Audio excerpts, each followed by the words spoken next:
எல்லாரும் வீட்டில் பொங்கல் வச்சிட்டிங்களா? பொங்கல் சொல்லிட்டீங்களா?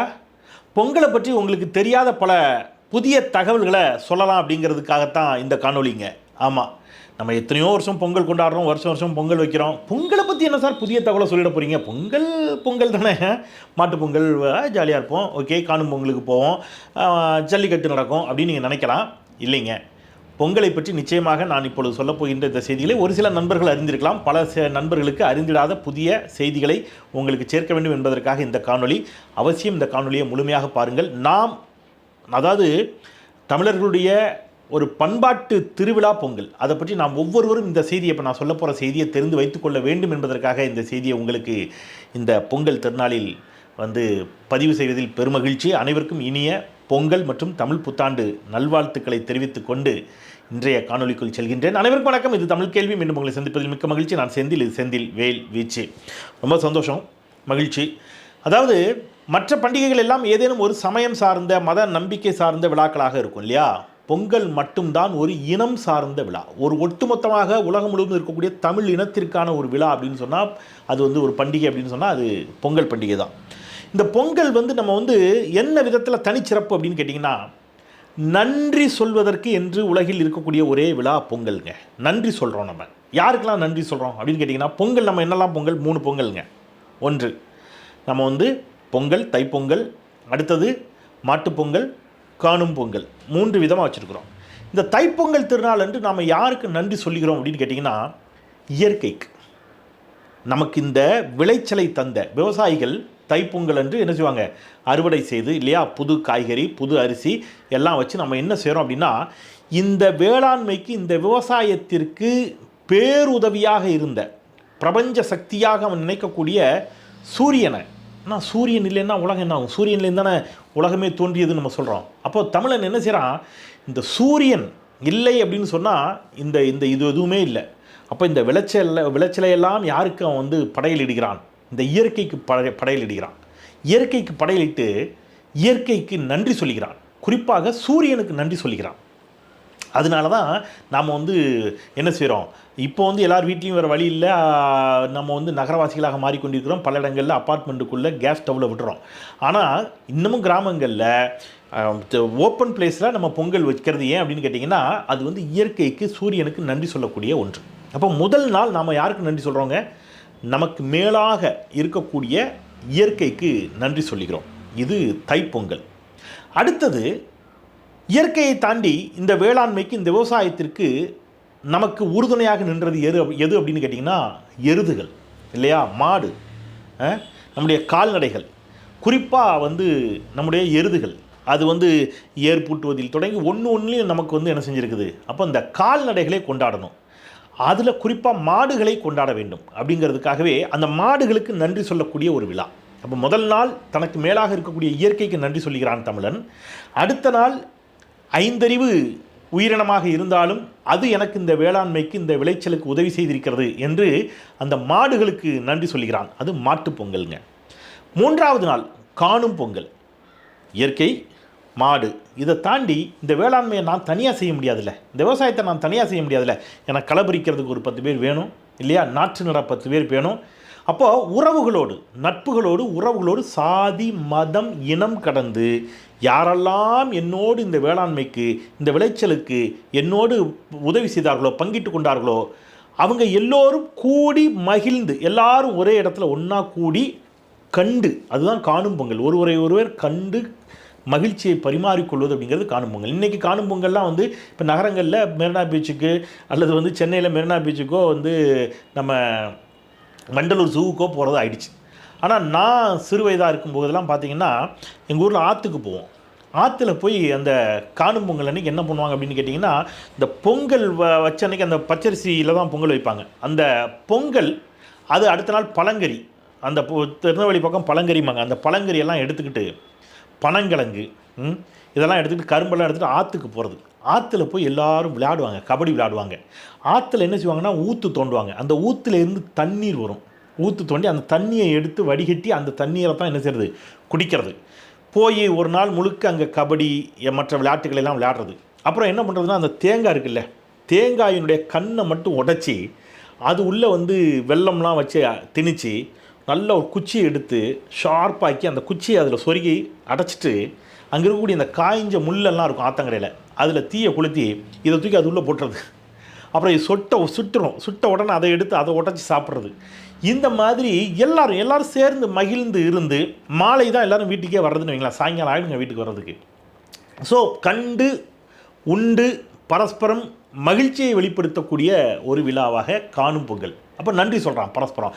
அப்போ இயற்கைக்கு நன்றி, கால்நடைகளுக்கு நன்றி, நம்மோடு இருக்கக்கூடிய சக மனிதர்களுக்கு நன்றி என்று 3 நாட்கள் என்ன செய்கிறான், அவன் வந்து நன்றி சொல்லக்கூடிய விழாவை வச்சுருக்கிறான். இதில் இன்னொரு மிக முக்கியமான விஷயம் என்ன தெரியுமா, நீங்கள் பொங்கல் அன்று பாருங்களேன், நம்ம வீட்டில் எல்லாமே புதிதாக இருக்கும்.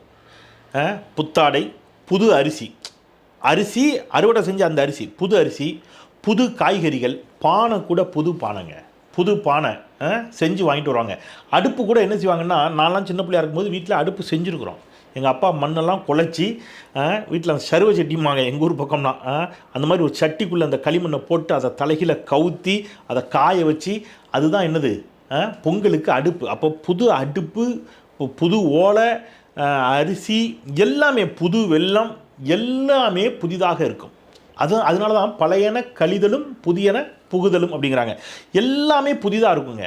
ஆனால் எனக்கு ஒன்று மட்டும்தான் வீட்டில் என்னவாக இருக்கும்னா பழசாக இருக்கும். அன்றைக்கி எனக்கு இன்னும் நல்லா நினைவு இருக்குது, எங்கள் அம்மா அந்த ஜாடியில் இருக்கக்கூடிய பழைய உப்பை எடுத்துகிட்டு வா அப்படின்னு எங்கள் அக்காட்ட சொல்லுவாங்க. உப்பு மட்டும் பழைய உப்பை எடுத்துகிட்டு வர சொல்லுவாங்க. அப்போது அதனுடைய அர்த்தம் அப்போ புரியலை. அப்போ எங்கள் அப்பாட்ட ஒரு நாள் அதை கேட்கும்போது, உப்பு மட்டும் ஏன்பா பழசாக இருக்கணும், எல்லாமே புதிதாக வைக்கிறோமே, உப்பு மட்டும் ஏன் பழையதாக வைக்கிறோம் என்று சொல்லிக்கின்ற பொழுது அப்பா சொன்னது, எங்கள் அப்பா தமிழாசிரியர், அவர் சொன்னார், உப்பு என்பது நம்முடைய நன்றி உணர்ச்சியினுடைய அடையாளம், மரபினுடைய நீட்சி. உப்பை வந்து அதனால தான் நீங்கள் வீடுலாம் புது வீடு பால் காய்ச்சும் போது முதல்ல உப்பு கொண்டு போவாங்க.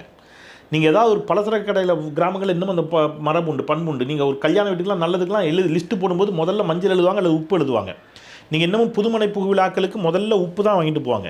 உப்பு என்பது எதனுடைய தொடர்ச்சின்னா பண்பாட்டினுடைய ஒரு தொடர்ச்சி, நீட்சி. நான் வந்து எல்லாவற்றையும் மாற்றினாலும், எது புதிதாக மாறினாலும் என்னுடைய பண்பாட்டை, என்னுடைய மரபை நான் என்ன செய்ய மாட்டேன், எந்த இடத்துலையும் மறந்து விட மாட்டேன். என்னுடைய மரபின் வேர்கள் எந்த இடத்துலையும் என்ன செய்யாது, அருந்து விடக்கூடாது என்பதை சொல்லக்கூடிய ஒன்றாகத்தான் உப்பை மட்டும் என்ன செய்கிறோன்னா பழைய உப்பை வந்து பயன்படுத்துகிறோம். நீங்கள் உப்பு வந்து நீங்கள் பார்த்தீங்கன்னா உப்புக்கு நிறைய உண்டு. நீங்கள் கிராமங்களில் நெல்லை மாவட்டங்களில் கபடி போட்டியில் இந்த போனஸ் பாயிண்ட்டுக்கு ஒரு கோடு உண்டு. நீங்கள் கபடி ஆடி போவாங்க இல்லையா, கபடியே நீங்கள் பார்த்தீங்கன்னா என்ன மாதிரியான விழா அப்படின்னு கேட்டிங்கன்னா, அதுவே என்ன மாதிரியான ஒரு விளையாட்டு அப்படின்னு கேட்டிங்கன்னா, அது வந்து கிட்டத்தட்ட ஒரு போர் முறை மாதிரி தான். அதாவது எதிரி ஒருத்தன் என் எல்லைக்குள்ளே வந்துட்டு திருப்பி போயிடக்கூடாது, போயிட்டான்னா நான் தோத்துட்டேன், எனக்கு அவமானம். அப்போ என் எல்லைக்குள் வரும் எதிரியை என் எல்லைக்குள்ளேயே நாங்கள் எல்லோரும் சேர்ந்து என்ன செய்கிறது, அடக்கிறது, அவனை வந்து பிடிக்கிறது.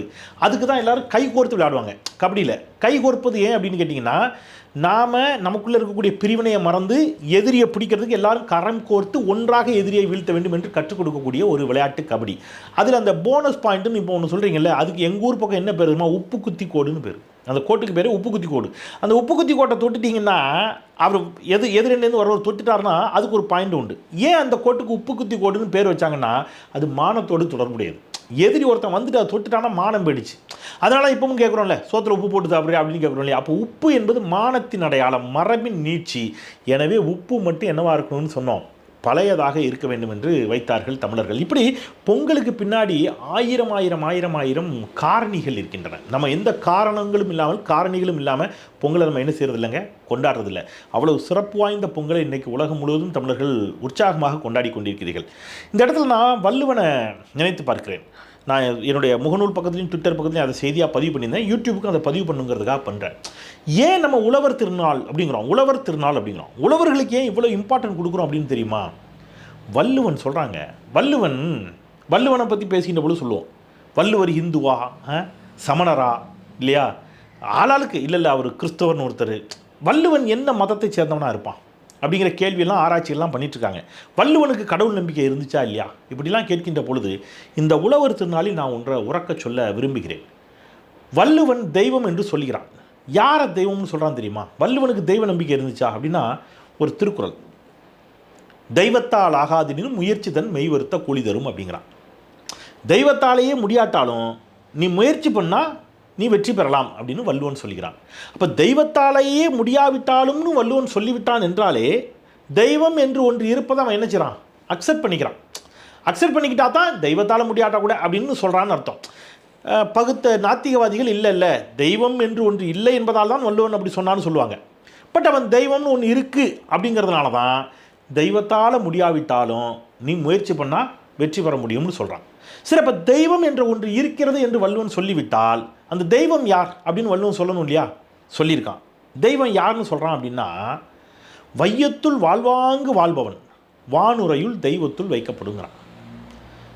வையத்துள் இந்த வாழ்க்கையில் பிறந்த இந்த வாழ்க்கையில் இந்த உலகத்தில் பூமியில் மனிதனாக பிறந்து எவன் ஒருவன் வாழ்வாங்கு வாழ்கிறானோ அவன் தான்டா தெய்வங்கிறார். வாழ்வாங்கு வாழ்கிறதுனா என்ன சார்? நல்ல ஜாலியாக இருக்கிறதா சார்? என்ஜாய் பண்ணுறதா சார்? அப்படி இல்லை. வாழ்வாங்கு வாழ்றதுனா என்ன? யார் வாழ்வாங்கு வாழ்தா? எல்லோரும் தானே வாழ்கிறோம். இந்த வையத்துள் வாழ்வாங்கு வாழ்பவன்னா அப்போ நீங்கள் நான் எல்லோரும் வாழ்கிறோம். வாழும் நாம் அனைவரும் தெய்வமா அப்படின்னு கேட்டால் வள்ளுவன் சொல்கிறான், இல்லை, வாழ்வாங்கு வாழ்தல்னா என்ன தெரியுமா அப்படிங்கிறான். என்ன அப்படின்னா, அதுக்கு ஒரு திருக்குறள் சொல்லியிருக்கான். உழுதுண்டு வாழ்வாரே வாழ்வார், மற்றெல்லாம் தொழுதுண்டு பின் செல்வருங்கிறான். வாழ்வாங்கு வாழ்கிறதுனா யார் தெரியுமாடா? உழுதுண்டு வாழ்பவர்கள் தான்டா. உழுதுண்டு வாழ்பவர்கள் விவசாயிகள் தான் வாழ்வாங்கு வாழ்பவர்கள்ங்கிறான். அப்போது தெய்வமாக யாரை சொல்கிறான்? வாழ்வாங்கு வாழ்பவர்களை தெய்வங்கிறான். யார் வாழ்வாங்கு வாழ்பவர்கள்னு கேட்டால் வள்ளுவன் என்ன சொல்கிறான்? உழுதுண்டு வாழ்வாரே வாழ்வாருங்கிறான். அப்போ வள்ளுவன் யாரை தெய்வம் என்று சொல்கிறான் என்று சொன்னால், உழவர்களை, விவசாயிகளை தெய்வம் என்று போற்றி பாராட்டுகிறான் இல்லையா?